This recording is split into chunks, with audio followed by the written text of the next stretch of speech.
जय हिंद दोस्तों। UP triple SC लेखपाल 2025-26 की तैयारी करने से पहले एक सवाल अपने आप से पूछिए, क्या आपको लेखपाल का एग्जाम पैटर्न और सिलेबस के बारे में जानकारी है?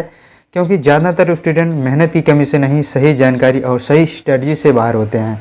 तो इस वीडियो को देखने के बाद आपको पता चलेगा कि जो 7,994 पोस्ट पर लेखपाल की वैकेंसी भर्ती होने वाली है, उसका एग्ज़ाम पैटर्न क्या है, यानी कि उसमें कितने क्वेश्चन पूछे जाएंगे, कितने नंबर के होंगे, टाइम कितना मिलेगा, नेगेटिव मार्किंग कितनी है और हर सब्जेक्ट के किस टॉपिक से कितने प्रश्न पूछे जाएंगे। तो चलिए स्टार्ट करते हैं उत्तर प्रदेश लेखपाल का एग्जाम पैटर्न। दोस्तों, इसका एग्जाम एक ही स्टेज में होगा, रिटेन एग्जाम या OMR बेस्ड टेस्ट होगा, जिसमें आपको प्रश्न मिलेगा, उसको OMR में भरना होगा। तो इसका क्या पैटर्न होगा, क्या एग्जाम पैटर्न है इसका? तो इसमें एक प्रश्न पत्र मिलेगा जिसमें 100 प्रश्न होंगे और इसमें 2 घंटे में उसे पूरा करना होगा। और परीक्षा का जो प्रश्न होगा वो एक प्रश्न होगा, प्रत्येक प्रश्न में एक प्रश्न लिखा होगा, उसमें 4 ऑप्शन होंगे, उसमें से सही प्रश्न को चूज करके OMR में भरना होगा और प्रत्येक प्रश्न के लिए 1 अंक मिलेगा और गलत उत्तर देने के लिए नेगेटिव मार्किंग का प्रोविजन किया गया है। इसमें 25% यानी कि 1/4 का नेगेटिव मार्किंग है। नेगेटिव मार्किंग है इसमें, लेकिन 1/3 का नहीं, 1/4 का है। और बात करते हैं परीक्षा योजना की। तो परीक्षा योजना की बात करें तो इसमें जितने सब्जेक्ट हैं उसको 3 भागों में डिवाइड किया गया है, भाग 1 और 2 और 3। और उसमें हर अलग अलग सब्जेक्ट रखा गया है, उसमें प्रश्नों की संख्या और उसमें जो अंक मिलेंगे वो अलग अलग हैं और इसको 2 घंटे की अवधि में पूरा करना होगा। अब हम बात करते हैं जो परीक्षा जो सब्जेक्ट हैं उसको 3 भागों में डिवाइड किया गया है। पहले भाग में जीके जीएस और डेटा इंटरप्रिटेशन और हिंदी को रखा गया है, जिसमें से भारत का इतिहास और भारतीय राष्ट्रीय आंदोलन, भारतीय राज्य व्यवस्था और भारतीय संविधान यानी पॉलिटी, भारत एवं विश्व का भूगोल यानी ज्योग्राफी, भारतीय अर्थव्यवस्था एवं सामाजिक विकास यानी इकोनॉमी, ग्राम्य समाज और विकास, ग्रामीण विकास से, और करंट अफेयर और विज्ञान और साइंस एंड टेक्नोलॉजी से हर सब्जेक्ट से 5-5 प्रश्न पूछे जाएंगे, 5-5 नंबर के। ठीक है। और बात करते हैं पर्यावरण, पारिस्थितिकी एवं आपदा प्रबंधन यानी कि इन्वायरमेंट और डिजास्टर मैनेजमेंट से 10 प्रश्न पूछे जाएंगे, 10 नंबर के। और डेटा इंटरप्रिटेशन और हिंदी से 10 प्रश्न पूछे जाएंगे, 10-10 प्रश्न पूछे जाएंगे, 10-10 नंबर के। अब हम बात करते हैं भाग 2 में। भाग 2 में कंप्यूटर और इंफॉर्मेशन टेक्नोलॉजी को रखा गया है।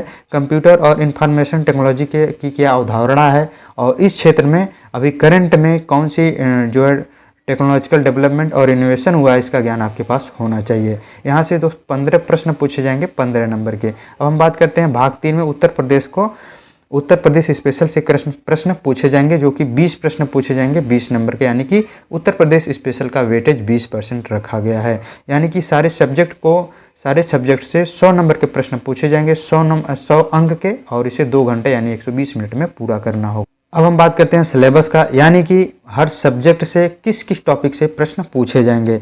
अब हम देखिए स्टार्ट करते हैं भारत का इतिहास और भारतीय राष्ट्रीय आंदोलन यानी कि हिस्ट्री से कौन कौन से टॉपिक से प्रश्न पूछे जाएंगे।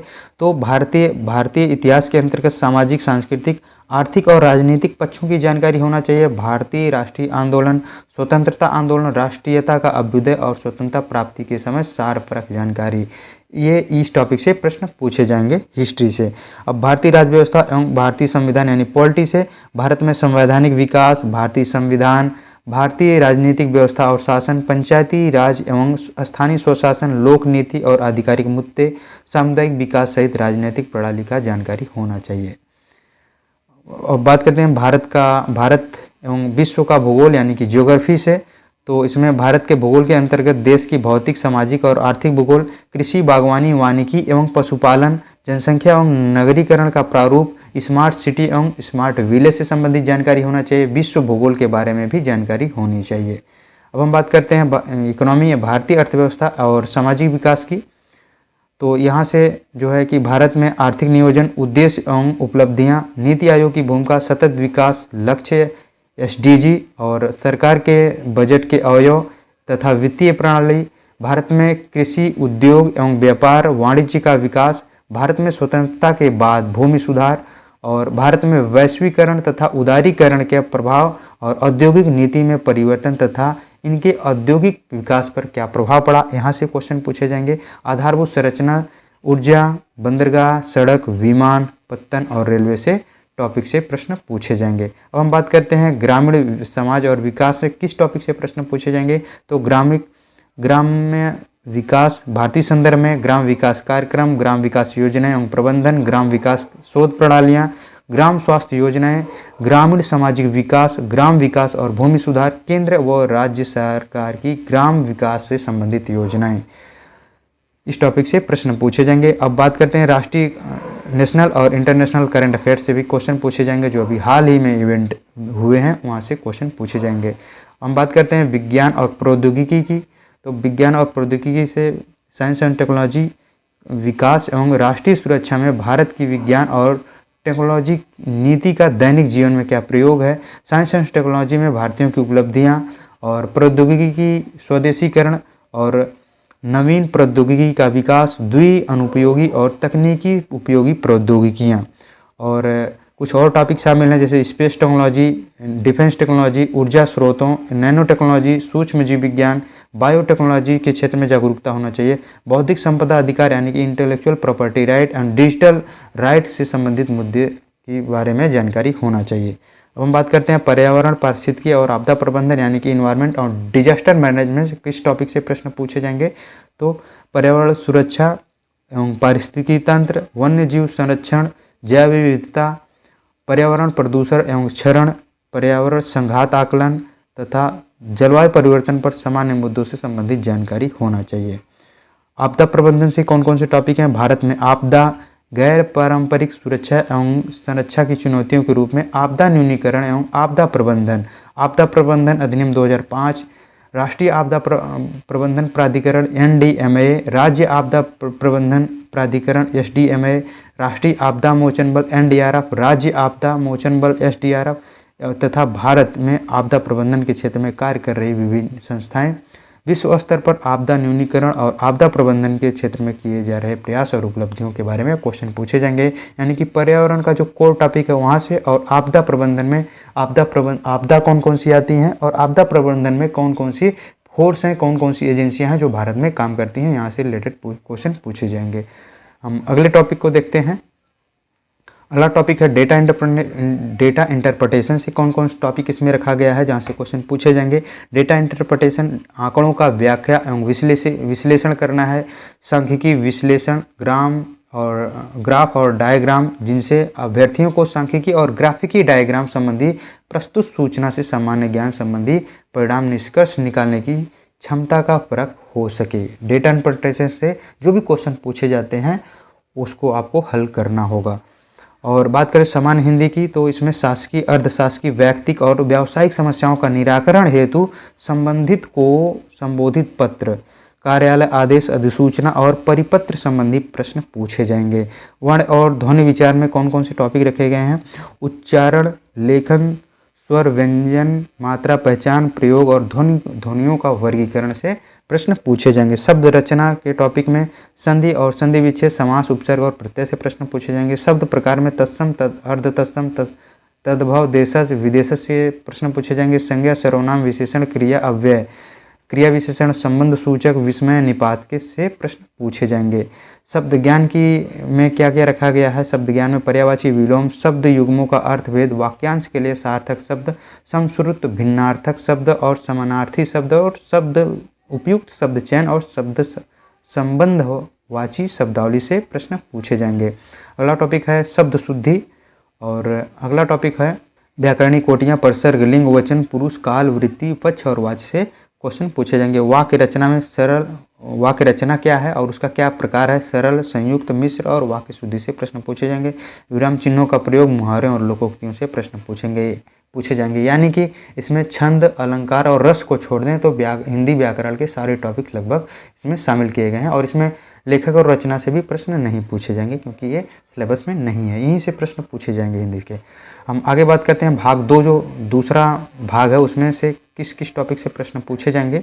तो भाग 2 में कंप्यूटर और इंफॉर्मेशन टेक्नोलॉजी रखा गया है। इसमें आपकी इसकी क्या अवधारणा है और इस क्षेत्र में करंट में अभी जो है टेक्नोलॉजिकल डेवलपमेंट हुआ है, क्या इनोवेशन हुआ है, इसके बारे में आपको जानकारी होना चाहिए। कंप्यूटर और सूचना तकनीकी, इंटरनेट और वर्ल्ड वाइड वेब का इतिहास, परिचय और इसका अनुप्रयोग, यहाँ से इस टॉपिक से प्रश्न पूछे जाएंगे। इसके अतिरिक्त कुछ और जो है बिंदु रखे गए हैं जैसे हार्डवेयर और software, input output, internet protocol, IP address, IP IT gadget और उनका अनुप्रयोग, ईमेल आईडी को बनाना, ईमेल का प्रयोग और संचालन, और प्रिंटर, टैबलेट और मोबाइल का संचालन, word processing, MS Word, Excel processing, MS Excel के महत्वपूर्ण तत्व क्या है, ऑपरेटिंग सिस्टम, सोशल नेटवर्किंग और ई गवर्नेंस के बारे में आपको जानकारी होना चाहिए। इसके अतिरिक्त डिजिटल वित्तीय उपकरण और उसका प्रयोग, और भविष्य के कौशल और साइबर सुरक्षा, कंप्यूटर और सूचना प्रौद्योगिकी के क्षेत्र में होने वाली तकनीकी विकास और नवाचार। और इसमें कुछ शामिल हैं जैसे artificial intelligence, big data and processing, deep learning, machine learning, internet of things जैसे जो है इनोवेशन जो हुए हैं अभी हाल में, टेक्नोलॉजिकल डेवलपमेंट हुए हैं। इस क्षेत्र में भारत की क्या उपलब्धि है, वहाँ से क्वेश्चन पूछा जाएगा।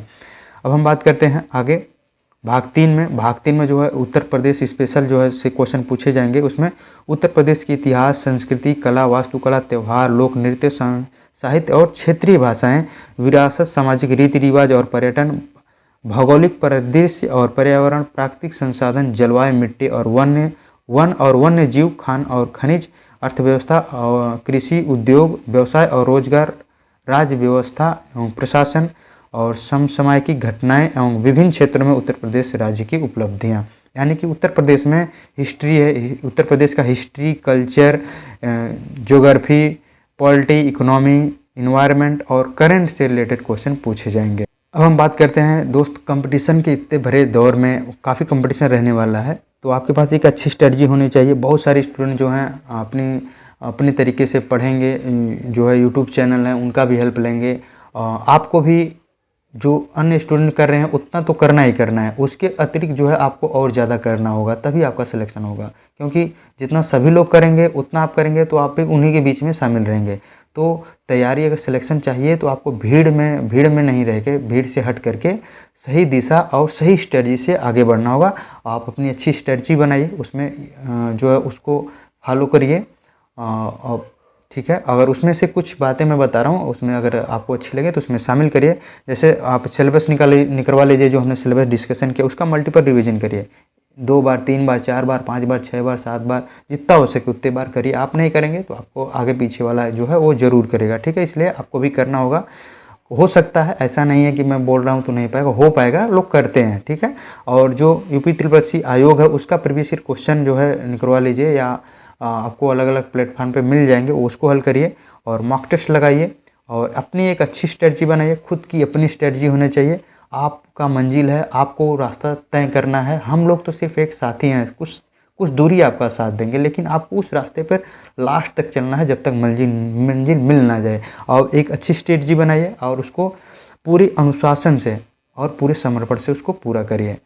आप ज़रूर वहाँ अपनी मंजिल को प्राप्त करेंगे। ठीक है, जो जीके जीएस का टॉपिक है उसका जो है प्रीवियस ईयर क्वेश्चन के माध्यम से जो त्रिपक्षीय आयोग अलग अलग परीक्षाओं में पूछा है उसको हम जो है चैप्टर वाइज, हर सब्जेक्ट को चैप्टर वाइज हल करवाएंगे। अगर आप उसके माध्यम से पढ़ना चाहते हैं तो चैनल को सब्सक्राइब कर सकते हैं। तो इस तरह से हमने दोस्त यूपी त्रिपक्षीय लेखपाल का एग्ज़ाम पैटर्न देखा, सिलेबस क्या है, एक अच्छी स्ट्रेटजी क्या होनी चाहिए, उसके बारे में हमने डिस्कशन किया। मिलते हैं अगले वीडियो में। थैंक यू, जय हिंद। अगर वीडियो अच्छा लगा हो तो लाइक करें और ऐसे ही जागरूकता भरे वीडियो के लिए चैनल को सब्सक्राइब करें।